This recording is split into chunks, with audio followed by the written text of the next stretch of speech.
Well, 3 minutes past 9 in the morning. Thank you for having joined us, and we're still into our discussion of speaking about helping each other out onto creativity and innovation.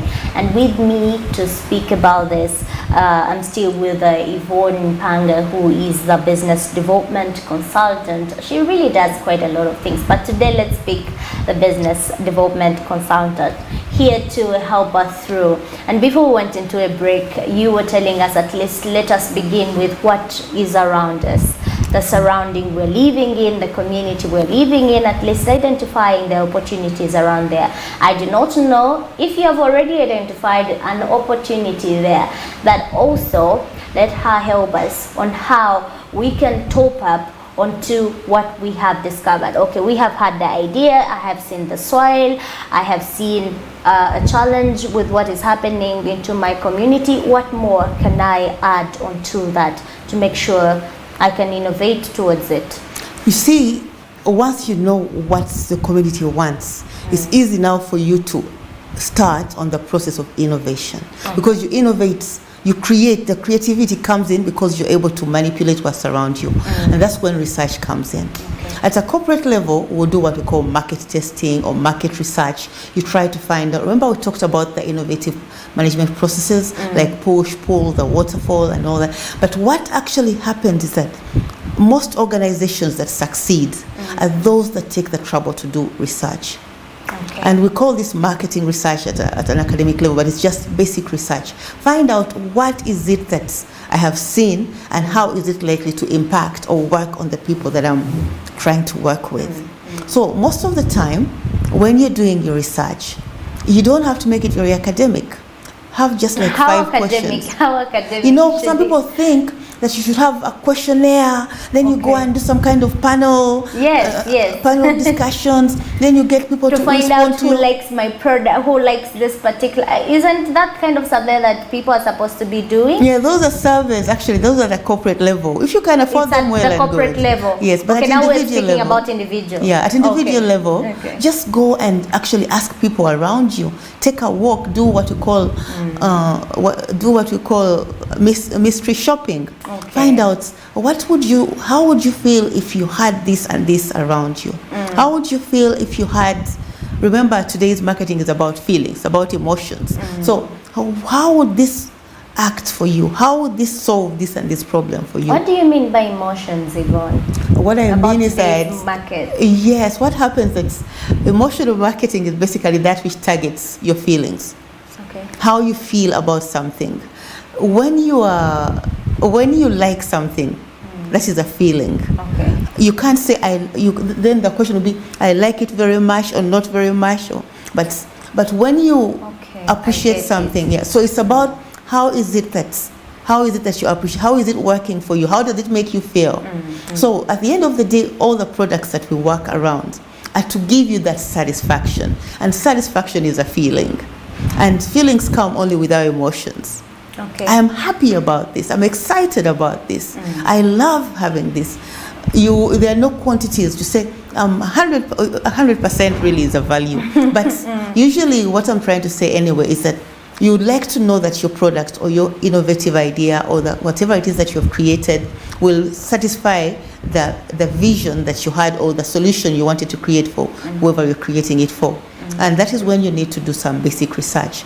Now, many people will say, just start. Actually, motivation speakers will tell you, just start, you modify along the way. Yes, I started with 5,000 or even 1,000. I mean, grain of rice, vary a lot from the motivational speakers. But please continue. Yeah, okay. What I'm trying to say, I'm not saying, you start with, what I'm saying, when people say just start, remember we talked about the fear factor. So there is a time when people are afraid to try because they have done the research and indeed the discovery is that it won't work. Let's also remember that because people base on feelings to make decisions, sometimes they won't even know how they will feel when they put their feet in that water. So sometimes you have to force somebody to put their feet in the water to realize, oh, the tissues of my toes will soften and my cuticle will be removed only if I dare to put. If I make a step. So that's why we say just start. But by and large, it's also good to know what ifs 3 times. What if it doesn't work out? Then what will I do? Then still, if this doesn't work out, then what else will I do? That way it helps you to be prepared for the eventualities in your innovative process. Okay. Does then, which brings me to a concern, Yvonne, that does research only helps in identifying market or helping us with our market?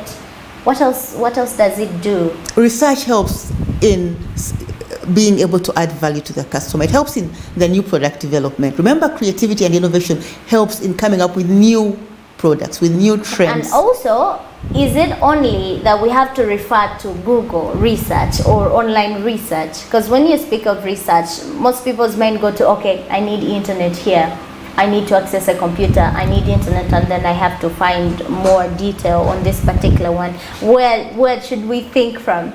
That is interesting. That is probably for the millennials. Okay. When I think of research, I don't think of Google. Okay. When I think of research, I don't think of anything that is on paper. I think of getting the markets feel.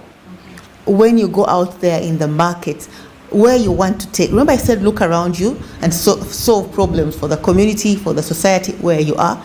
And that is when technology will help you. But it would not be practical for you to expect somebody in California or Michigan to solve your problem in your community. Well, some of them might mirror, some of the problems really mirror. So our research here is not to go online and do research. No, actually that is for the millennials out there. Okay. Our research here is to go to the field where you want to implement that idea that you've innovated. What is it that you'll find there? How would they think, feel, see that which you're coming up with?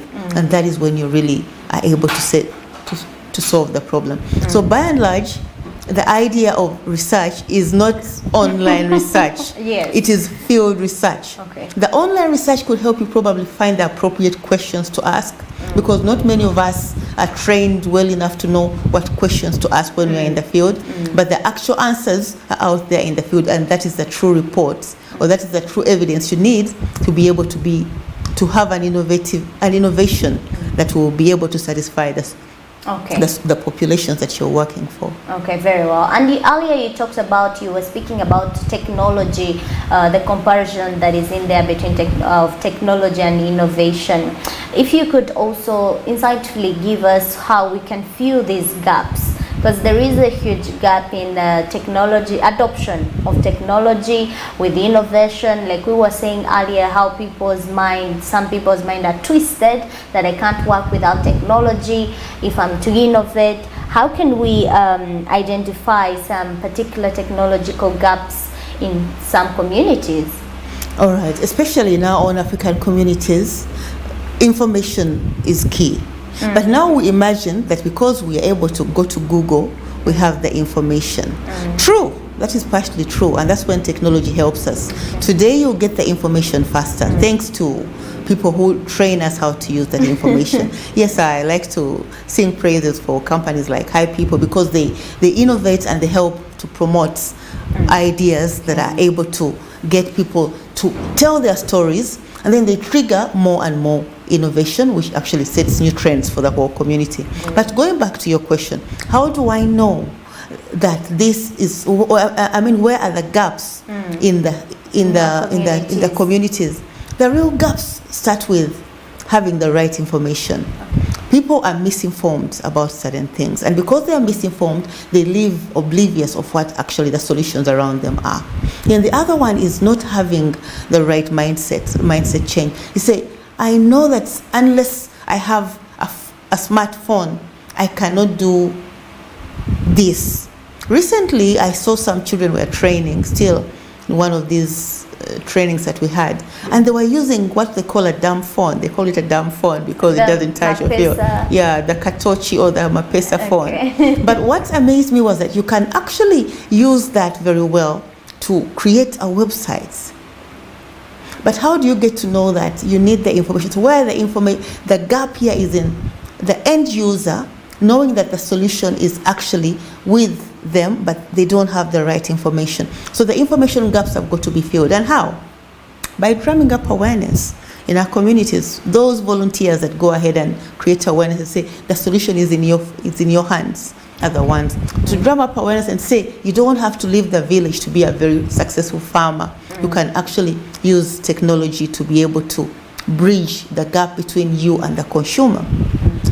To be able to go to the community and say you don't have to walk to the police, because now the police is becoming online and you can actually log in your complaints. I hear that's where we're going. The question is, are they willing to do the innovation? If they are, then that's the direction we are taking now. That you don't have to go to URA to have your taxes filed. Now you can have them done this. You can. So once we get to discover that, the question is, how do we get those innovations? How do the communities embrace them? That is when we get to create awareness. Okay. How do you know that I saw a company recently was giving a testimony? It's called School Dime, and you can know how many online classes your child has attended, how many hours they were actually online just by a click of the mouse. That is great. Do policies here play a role, government policies, into enhancing and embracing these particular opportunities that we're airing out? Yes, I'll give you a simple example. Today, people who used to advertise using Facebook must do it illegally by using VPN. If the policy is that this particular app will not be used, but people had embraced it because it's one of the earliest used in marketing, then there is a problem. So awareness creation starts with the government willingness to let that flourish, to train it in schools, to train their own institutions, to train the local governments, even the local councils on how to actually bridge the communication gap so that information can flow in proper generic ways. Okay, thank you so much on to that one. And if you could now bring us to the gates of managing innovation or gates of innovation. Okay. When I think of managing innovation, I'll tell you that I straight away think of what is it that's okay. You know, there's an academic. The word academic is so common today, but there is a process whereby they say the first step you will come up with you create the idea, and when you create that idea, then you take it to the next step and try to generate a way of how to make it work. Then you come up with a process. So there are some gates that some scholars like Schumpeter have come up with, but from a layman's perspective, let's not go through the strategic loopholes. We want real practical that someone actually can refer to and just get a highlight and say, this is simple, I can actually begin with this. Exactly. So the first gate is to create the idea. Then once you've created the idea, how do you manipulate it within the organization or to be able to put it to fruition? Then what process do you need to be able to get it there? Then how do you test it? Then how do you price it? Then how do you protect it? And once you are clear with those, then your innovation or your creativity will be able to make light. Which brings me to the most concern that the public has got. Where does money comes in, or where does it where is the end and beginning of money here? Do I need money to create the idea? When do I start investing money to that? Remember when we started, we talked about having the idea first, then the process is actually in the innovation. Now, when do you need the money? When you have put your idea together. Because why I'm saying, sorry, Yvonne, to cut you short, because people are limited to even thinking or creating because they think, I need money. Just from the beginning, I will need money, I will need funds, I will need money, I will need capital. And I don't have that huge amount, I don't have that 300 or 500, so let me just relax. Let me get my duvet back and just sleep. No, sleeping is never a solution because sleeping is a lazy man's option. But what we have to realize that creativity does not require any money. Okay. Creativity is actually the idea. Okay. Innovation does require money. And when you start innovating, because you have put your idea on paper, there are 1 million people out there who are looking for fresh ideas. Recently, I saw NSSF Innovation High Innovator. I've seen so many innovation villages around. They're actually becoming. You've got many entrepreneurs are coming up with something also about I've seen idea generation. So many people are looking out for ideas to actually finance, and that's where the information comes in. Do you have the right information? But going back to the idea generation, you don't need money to be creative, but you need money to innovate, because innovation now requires putting the product into place. And when you have to put the product into place, if your idea is well documented, I'm 99% sure you will find somebody to support you. The question is where. That is when you now can go to your other clerical research or Mr. Google, sir. That is when you walk from office to office and be ready not to give up, because not every office will welcome you. But when you go to 100 offices, when you go to 100 individuals that you think fit within your dream of creativity, you can't go wrong. So you don't need money to create. As a consultant, Yvonne, if you could advise them, which direction should they always, go to in regards to they're done with their research, now they are ready to go collecting the funds? But the biggest resource is the human capital. Okay. And interestingly, also the government has many policies that actually help people to be innovative, just like sometimes they're not well communicated. So the first step, create your idea, put it on paper, come up with basic processes of how you think it can work. If you can do a local survey, not online survey, but a local survey on how you think it's going to impact the people that you're going to work with, and you have that on paper, come to me.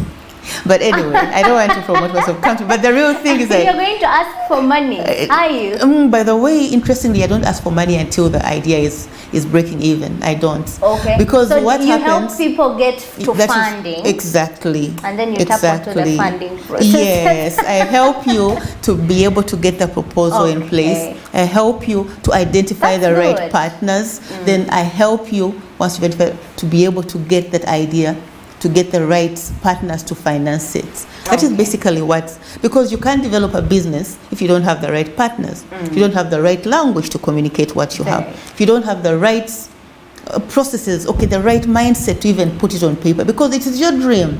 So what you have to do is to convince the other person you want to finance it that it's viable and it's going to make money for them. Everybody wants to make money. So once you have that, now not everybody will accept it, and I say you could write 100 proposals and get 0 yeses.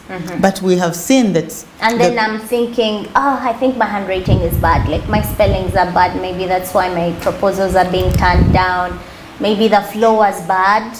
Is there anybody who worries about spellings in this day and age when we have autoprompters on our phones? The flow could be bad, or the language. And that is when you need somebody who is more experienced than you to help you come up with a winning proposal. Okay, and you were telling us we come to you. What is the next step? Yes, then we work around finding the right partners to finance your creative idea. Because remember, it's now an idea, and we want to make it a proper innovation. We want to innovate using your idea. And that is when we have to find the right partners, look for the right resources, and the resources sometimes are human resources, not necessarily physical money. We value it in terms of human capital. And then we find the right other resources. Could be the materials you need to use if it's a product that is tangible. If it's a service, then we need the brains. But if it's a product, we might need inputs. How much inputs? Remember, you have not even tested it. How many people want to convince you, or how many people can you convince that I have a garden of so many herbs and I can create Covidex? So that is when the doctors come in, the scientists come in to help you do those tests. But how do you get that? Many universities today, by the way, actually all our universities today encourage research. Now, the science universities are even easier because those are common problems right now. The COVID stuff, they help people, anybody at all who has an idea, to help them test their market, to help them test the drugs, the chemists. Now, we may not have the ability to do those tests, but with the right environment, with the right information. So the whole thing starts and ends with having the right information. Do you know where to go when you have this creative idea? Do you know who to talk to? And sadly, sometimes we go to the wrong places. You have this idea, you put it on paper like Yvonne said, you've called and she's not picking. Okay, then what? You sleep on the idea. So or you even give up on it. Or the right people? The right places and the right people are the people, the leaders in our communities. They may not give us time, but we have got to press hard to make sure that we get them to see the value in the business that we do. So look at that person that you think has a little more than you and tell them, I have this idea. They may not listen to you. Go to the next one and the next one. there will be one person who will listen to us. The challenge is that we give up when we go to the third person.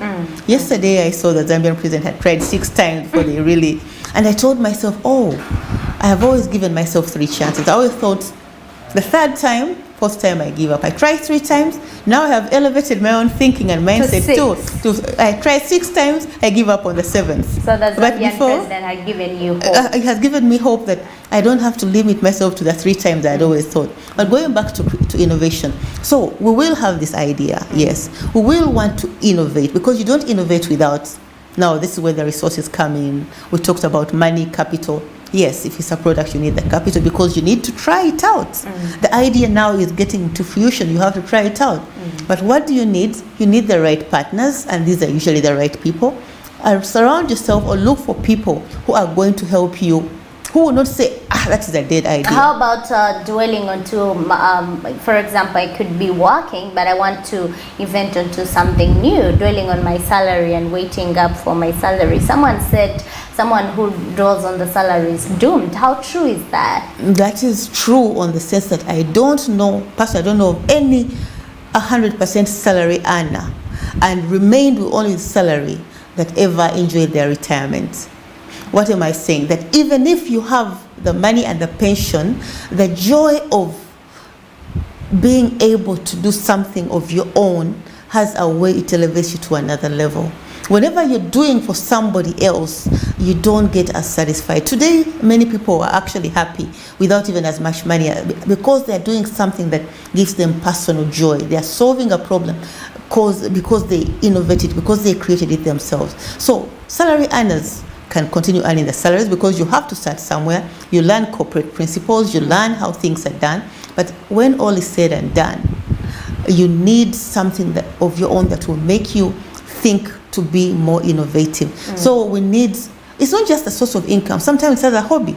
Okay. But that if does that hobby help you use your money better so you can create an idea that, or even come up with a solution. Sometimes even where we spend our money is creative enough. Okay. Where you choose to actually spend that which you have earned can help you create an idea for somebody else. Very much, Yvonne, and we are learning a lot. I hope you have learned a lot from this particular discussion. And we're concluding, Yvonne, as a business consultant, you have been in relations with such people coming to you for help, running to you. I want you to just share briefly what your observation has been, how has been that experience briefly, because I know you're continuing to do the same. And also you could give us your social media highlights where people can actually reach out to you, since you also highlighted to come to you, just social media. But tell us that experience. How so far has it been? Is it a smooth one, leading someone's invention to someone else? Okay, what I can tell you is that most people who come to me actually expect me to give them the idea. Just yesterday somebody called me and said, we can make something out of this kind. There's a youth market group that I convene. I said, but you tell me, what would you like to do that way? So my experience has been that people fear to say out their ideas. They want to get the ideas from you because they think when the idea comes from you, that is when you will be able to pass it. And I say that what makes a creative thinker or an innovative person is to be able to say, I have noticed that there is this gap in this community where I am. And I think if we did this right, we could get this done. But instead, I have people who come to me and say, let's start an NGO. There's a lot of funding in this particular NGO, in this particular community. Oh, now there is COVID. Let's see how we can support COVID's orphans. I'm like, those are good ideas, but they are not businesses. They are social or civil-based society organizations. They are more of non-profit.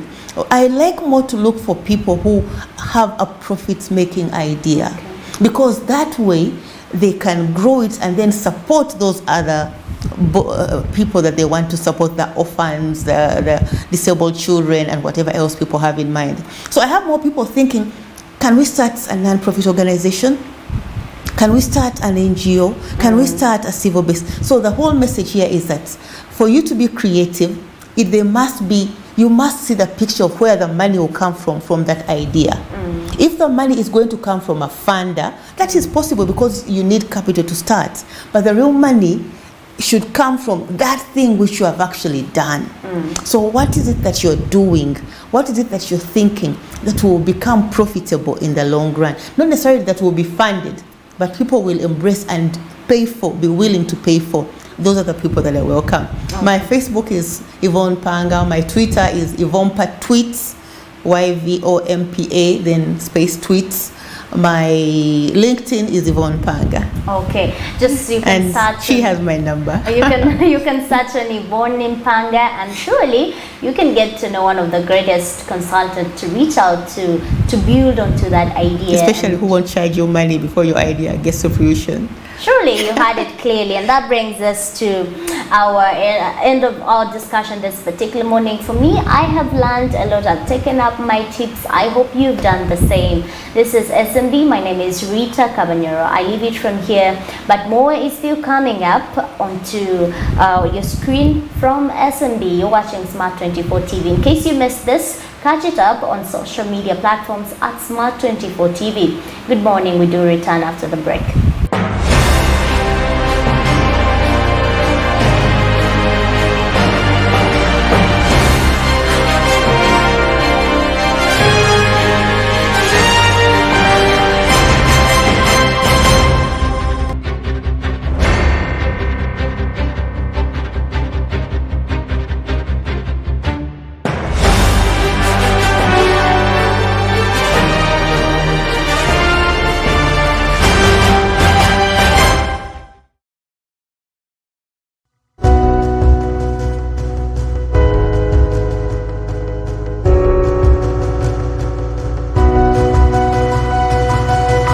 Smart 24, driving business.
Amanya gange nze Ayeba Johnson mva Chenjojo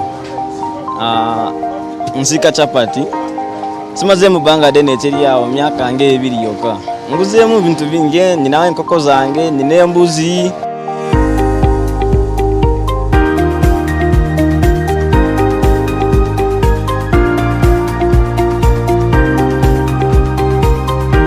Kale osanga nti nga bakasitoma bajja ne balya nga tebasasudde ekiri awo, oba ebintu oyinza obikola ne bitatambula bulungi ne bibeera awo ne bisulamu, ate bwe bisulamu eyeebaloosi, oba oyinza okubulwa ssente ezigula ebintu ebirala.